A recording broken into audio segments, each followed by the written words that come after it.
Hey everyone. Here it's Harald from Zeitgeist.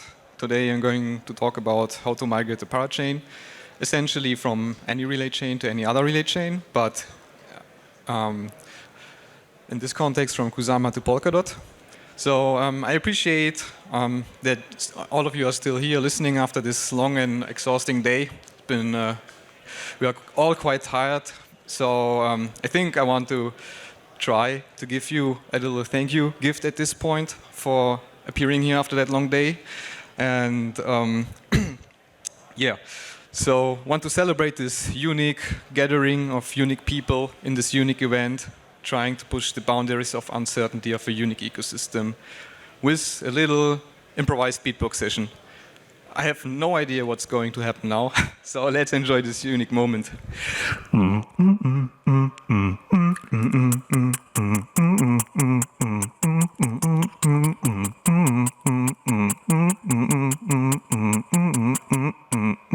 Polkadot Decoded.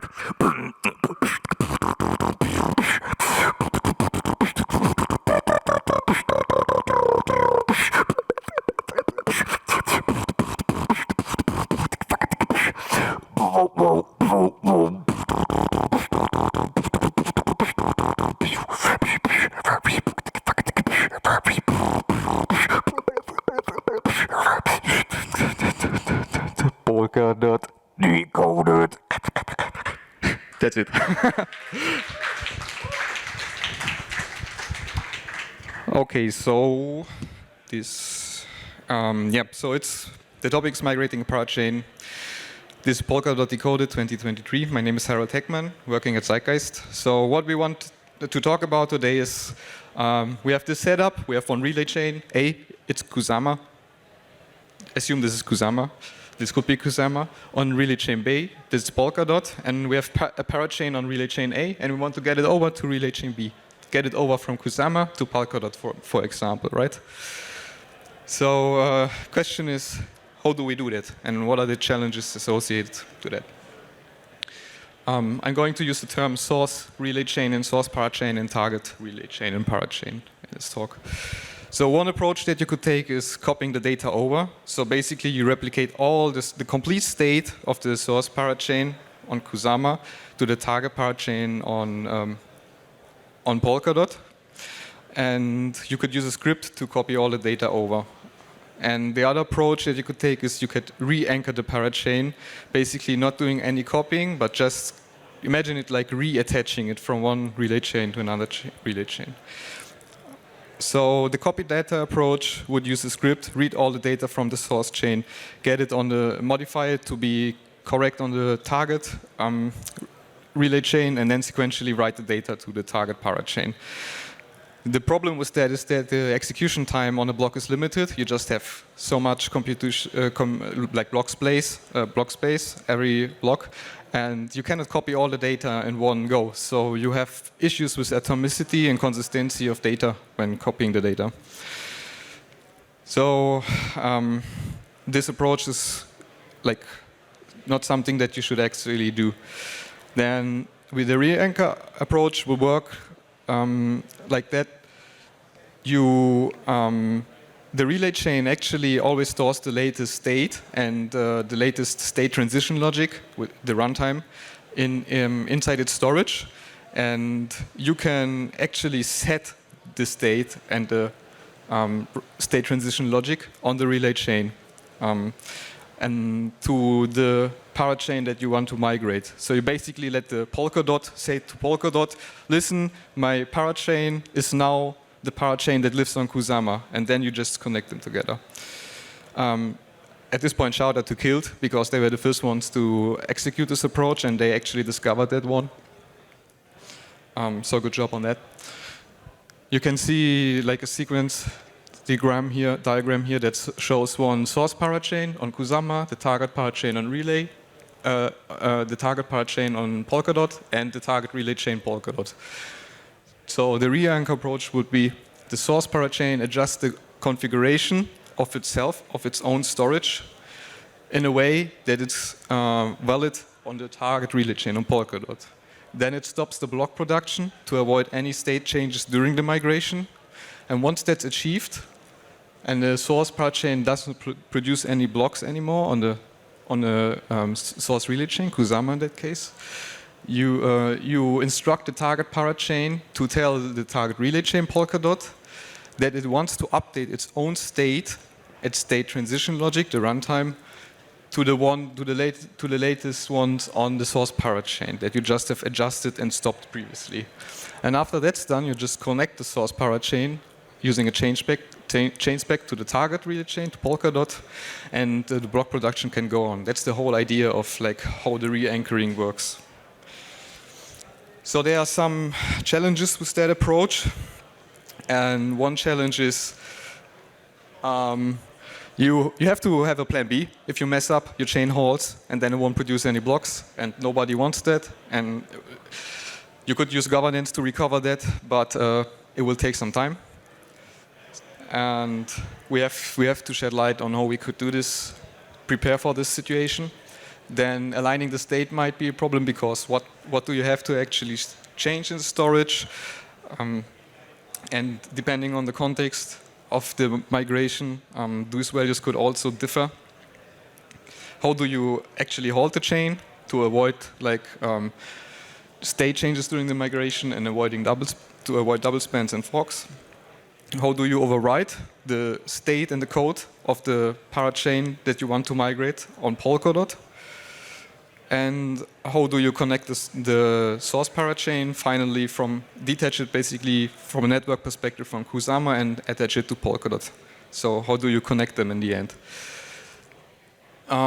Here we are again. We have nothing. We want to migrate. We just have one source parachain that we want to get to a target relay chain from Kusama to Polkadot.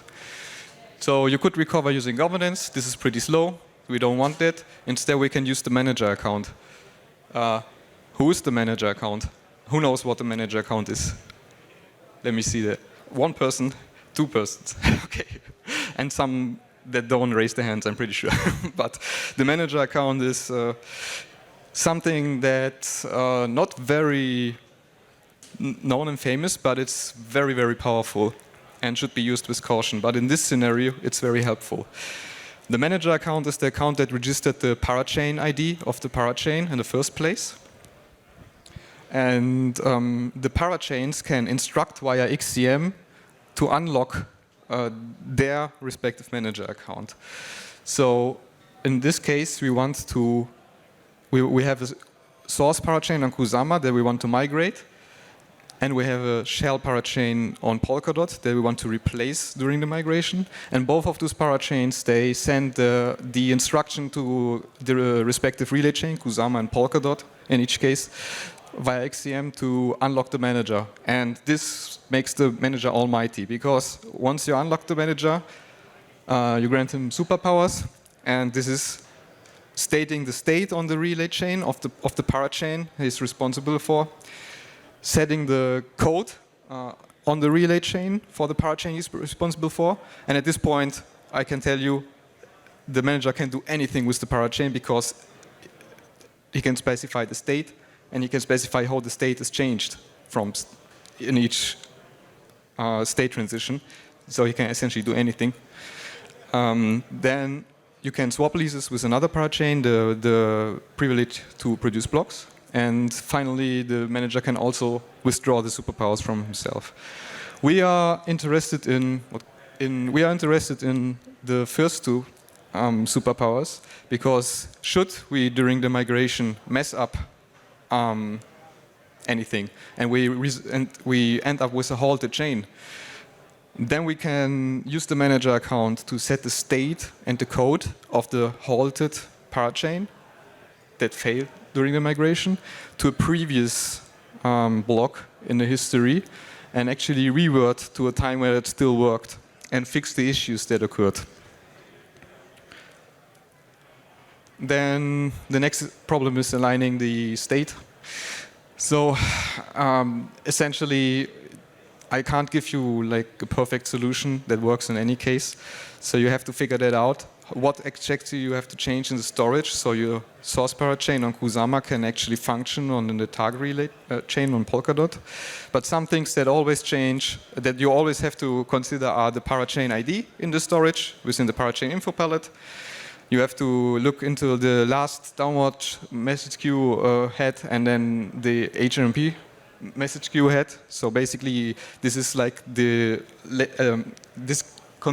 those both variables contain hashes of that represent like the latest state of the XCM interactions, and they have to be equal on parachain and relay chain. So you have to adjust those values on the source parachain to match on the context of the target relay chain. And in case you use auto-inherent or Nimbus, you also have to adjust highest slot scene. But those are some values that you always have to change, except in the case of Nimbus. Of course, you have to use auto-inherent. But this is not like what you can rely on in every situation. You have to test a lot and figure out what kind of state adjustments, storage adjustments you actually have to execute. Those are just some examples. Then halting the chain, we have explored 3 solutions so far. So one solution is the intrinsic halt. You are adjusting the storage could result in an inconsistent state that stops block production due to panic. To be more precise, when you change the parachain ID or the XCM heads, it's called like that, and it results in a mismatch between the heads that are stored on the parachain and on the relay chain, then your node will stop producing blocks because it assumes there was an attack because there are different heads on the XCM message queues. This doesn't always work, so you can't rely on that. Then there's another solution. Okay, I have like 2 times 0.1. So the second solution is halting by transferring the slot leases. So you can actually register a second parathread, a parachain ID, spawn like a shell parachain on that, and then just transfer the slot leases, the privilege to produce blocks, from the parachain you want to migrate to your recovery parachain that you just registered. And that way you withdraw the rights from your parachain to produce blocks, and consequently it halts. Problem with this solution is that you have to lock funds to actually register parachain ID and register the runtime, the genesis state and WASM. So this is like, yeah, this requires funding.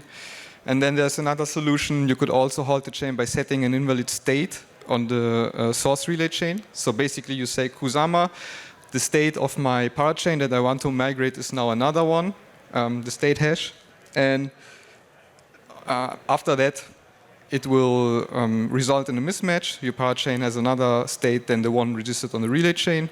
And this will also halt the chain. The problem with that is that you have to have very good timing about when you do it, because the node, like the validator or the collator in the case of a parachain, the collator, could overwrite the state, and this would result in other problems. But if you want to know more about solution 3 and how it works exactly, then please go spam Flat from Subsocial, because he actually was successfully executed that solution, but it's not documented anywhere yet.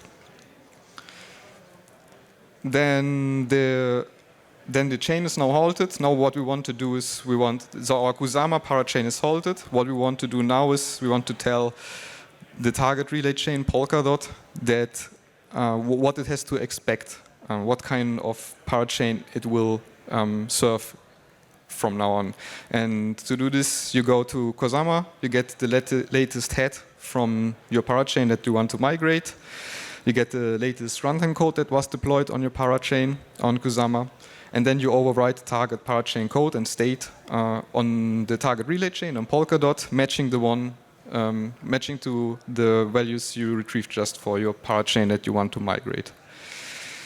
You can do this using the solo to para palette, which I recommend because it's like everything is timed correctly using that palette, and there are no unexpected surprises if you do it properly, or you could execute the runtime upgrade and afterwards use the manager account to set the state on for the parachain on Polkadot. But I don't recommend going that path because you could also mess up timings here.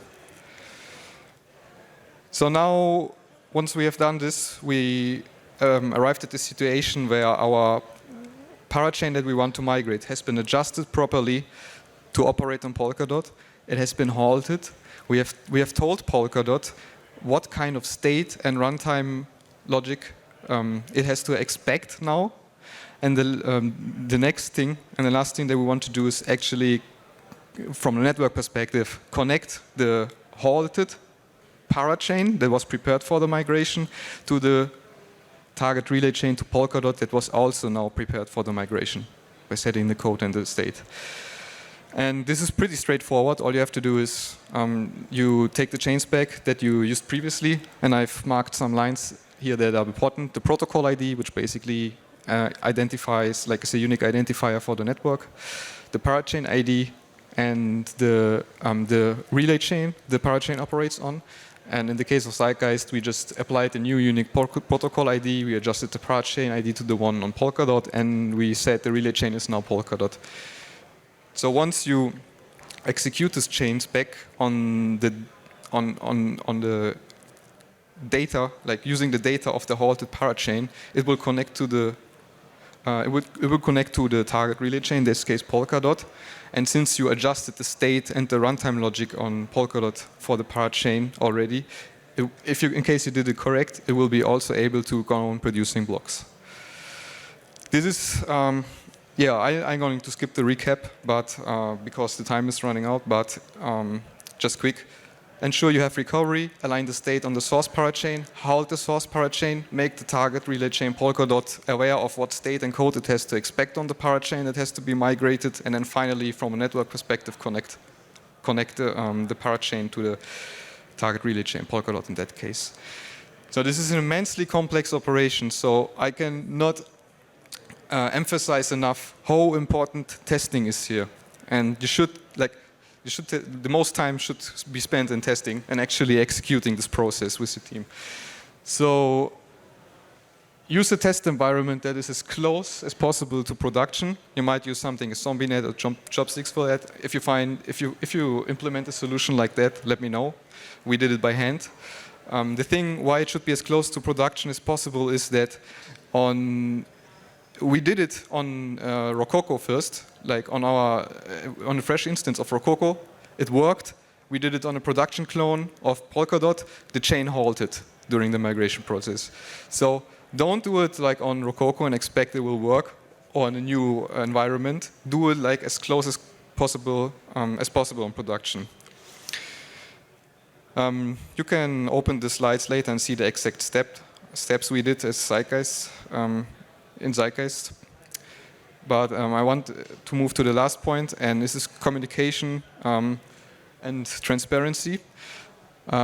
Test it with the whole team and assign roles. Everybody should have done the migration and test environment once and should know what to do. You should repeat it. Create a step-by-step checklist so you can go through that when things are getting real. Practice, practice, practice, practice, practice. Provide instructions and documents as early as possible to all roles in the network. And finally, be transparent and update the status to everybody. So that's it. Thanks. You can find some links here. And here's the QR code to the slide so you can get the details that I just skipped during this talk. Thank you, everybody.